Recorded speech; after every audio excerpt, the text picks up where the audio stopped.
Ask not what your country can do for you. Ask what you can do for your country. These words, spoken by a young president, challenged a nation and echoed through history. You see, there are speeches, and then there are speeches that don't just convey information, but ignite something deep within us.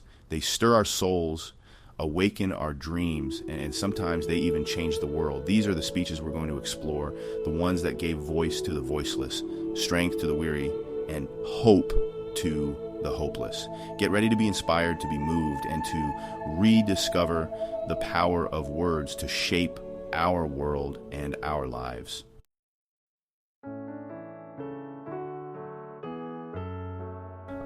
August 28, 1963. Washington, D.C.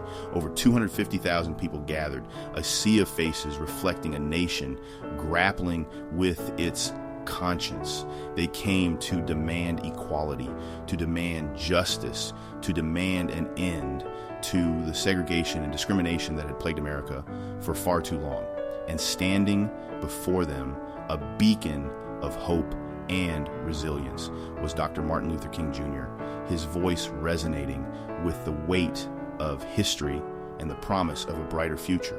This wasn't just a speech, this was a turning point.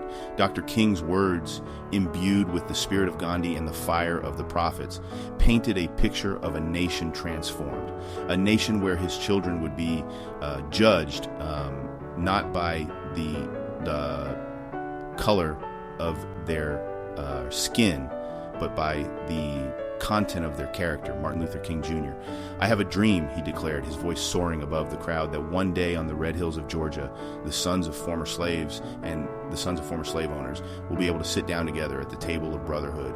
Those words, so simple yet so profound, resonated with the deepest longings of a nation. They spoke to the yearning for freedom, for equality, for the recognition of every human being's inherent dignity. The impact of Dr. King's speech was immediate and undeniable. It galvanized the civil rights movement, pushing the issue of racial equality to the forefront of the national consciousness. But more than that, it offered a vision of hope, a vision that continues to inspire us to fight for a more just and equitable world for all.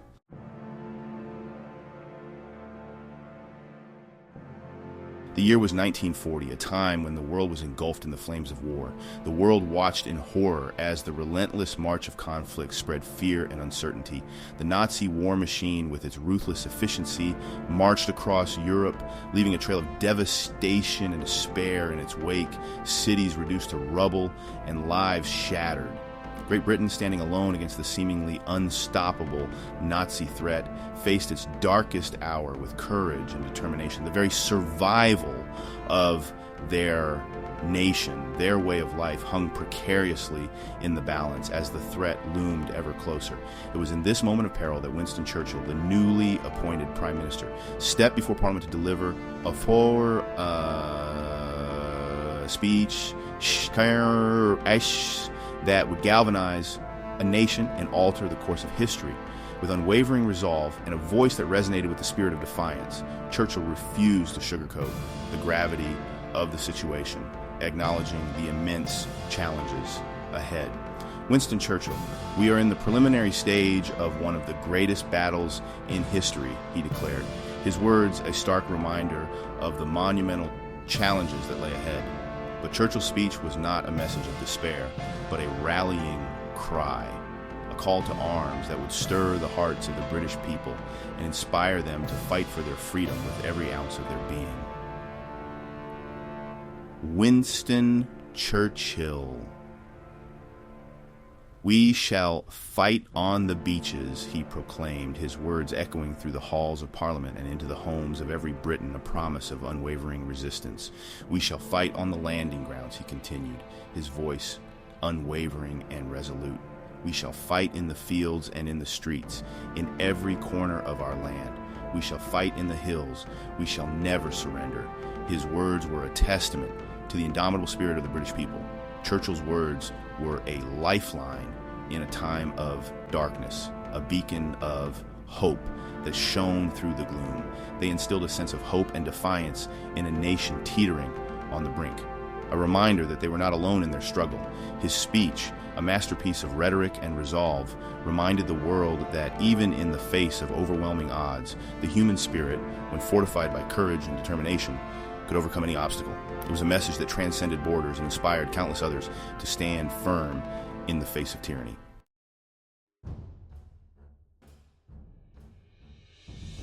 In 1964, the world watched as Nelson Mandela stood accused of sabotage and other crimes against the apartheid state of South Africa.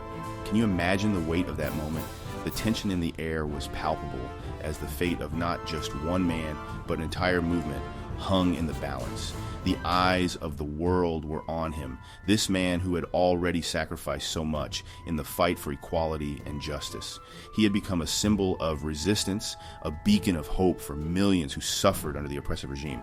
And yet, in the face of such adversity, Mandela didn't just defend himself, he challenged the very foundation of the system that sought to imprison him.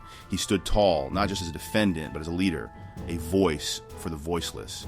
This was the Rivonia trial, and it was about so much more than the fate of one man. It was a defining moment in the struggle against apartheid, a moment where the world saw the brutality of that system laid bare. The trial exposed the harsh realities of apartheid, the systemic racism, and the lengths to which the government would go to maintain its grip on power. Mandela and his co-defendants used their platform to shine a light on the injustices faced by millions of black South Africans. They spoke not just for themselves, but for every person who had been oppressed, marginalized, and silenced by the apartheid regime. Mandela's speech from the dock, delivered on April 20th, 1964, was not just a legal defense, but a manifesto for freedom. He spoke for over 4 hours, outlining the ANC's struggle, the horrors of apartheid, and his own personal journey. His words were a powerful indictment of the system, a call to action for all who believed in justice. He spoke with a quiet dignity that captivated the courtroom and echoed around the world.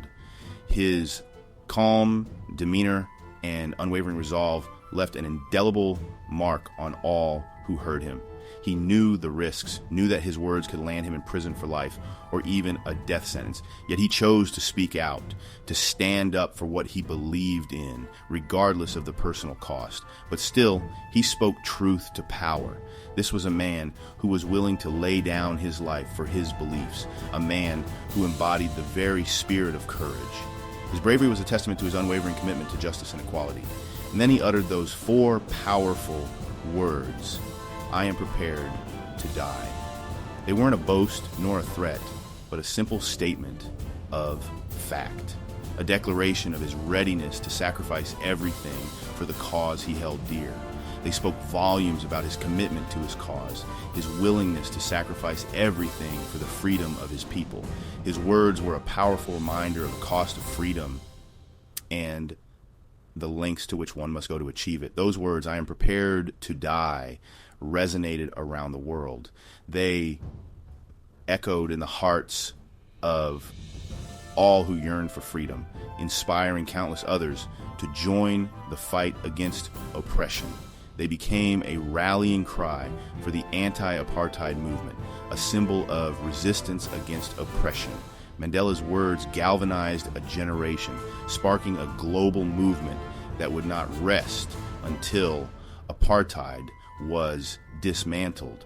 People everywhere were inspired by Mandela's courage, his unwavering belief in the righteousness of his cause. His speech was a beacon of hope, a reminder that even in the darkest of times, one person's voice can make a difference. His speech helped to galvanize international pressure against the South African government. Nations around the world began to take notice, and the calls for sanctions and boycotts grew louder. The world could no longer ignore the injustice of apartheid. The images and stories coming out of South Africa were impossible to overlook, and the global community began to take action. People from all walks of life, from all corners of the globe, rose up to demand an end to segregation and discrimination in South Africa. The movement gained momentum, and the pressure on the apartheid regime continued to mount. Though Mandela and his co-defendants were sentenced to life in prison, his words that day continued to inspire. His imprisonment only strengthened the resolve of those who fought for freedom, and his message continued to resonate around the world. He may have been imprisoned beside, but his spirit, his message of hope and equality could not be contained. His words transcended the walls of his cell, reaching people far and wide and inspiring them to continue the fight. His speech was a beacon of light in the darkness, a testament to the power of one man's voice to change the world. It was a reminder that even in the face of overwhelming odds, the human spirit can prevail, and that the fight for justice is always worth it.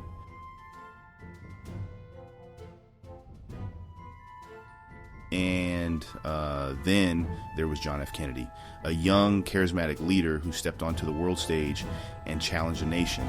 His presence was magnetic, his vision clear, and his words resonated deeply with the American people. It was 1961, the dawn of a new decade, and America stood at a crossroads. The country was grappling with issues of civil rights, the Cold War, and a rapidly changing world. His words, etched in history, were a call to action, a summons to something bigger than ourselves, a beacon of hope in uncertain times. Ask not what your country can do for you. Ask what you can do for your country. These weren't just words. They were a revolution, a reframing of the American spirit. They were a challenge to every citizen to look beyond their own needs and consider the greater good. Kennedy wasn't just talking about politics or policy. He was speaking to the very soul of a nation.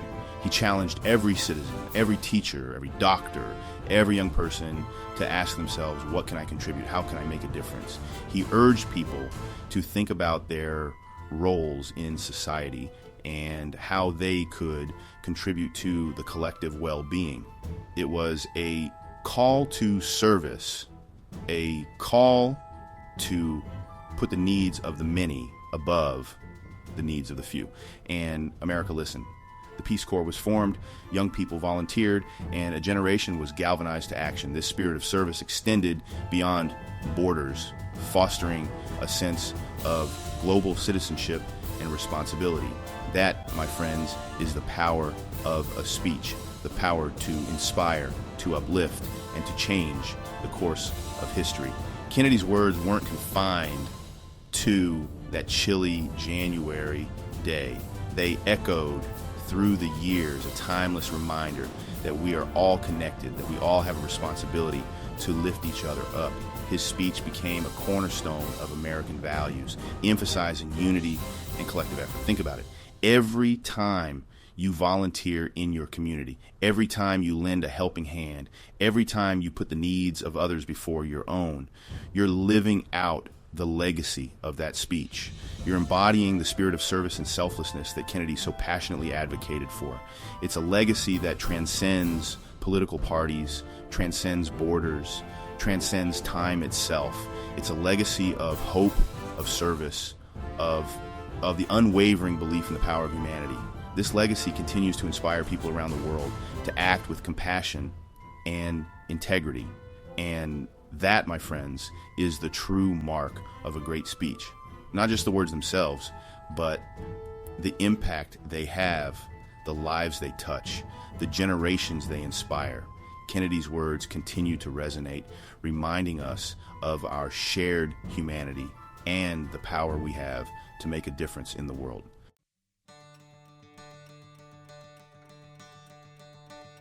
Now, let's talk about a different kind of leader, a different kind of speech.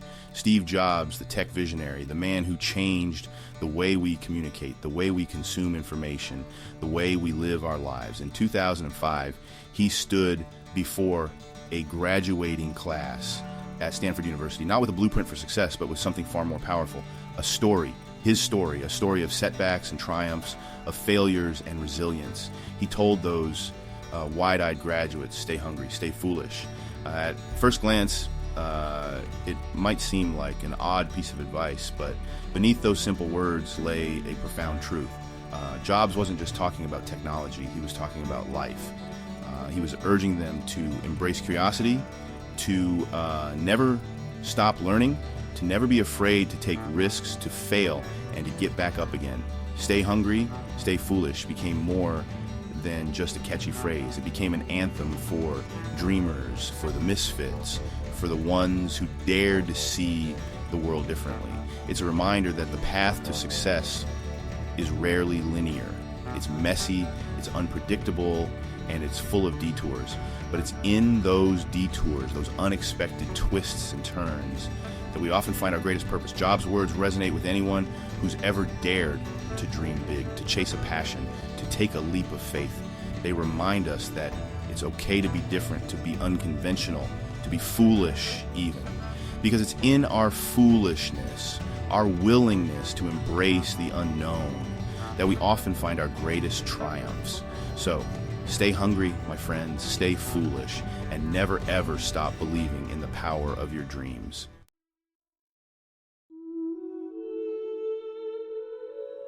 From the steps of the Lincoln Memorial to the hallowed halls of Westminster, from the cell of a prisoner to the stage of a commencement ceremony, these speeches have echoed through the decades, weaving a tapestry of inspiration, courage, and hope. Martin Luther King Jr. called us to dream. Winston Churchill rallied a nation to fight for freedom. Nelson Mandela taught us the true meaning of forgiveness. John F. Kennedy challenged us to serve something greater than ourselves. And Steve Jobs urged us to embrace our inner foolishness and chase our dreams. These speeches, each unique and powerful in its own way, remind us of the power of words to move, to inspire, to change the world. They remind us that even in the darkest of times, the human spirit can triumph. What are some of the speeches that have inspired you? Share them with us in the comments below. Remember, as the great Maya Angelou once said, and when you get, give. And when you learn, teach. Go out and inspire the world.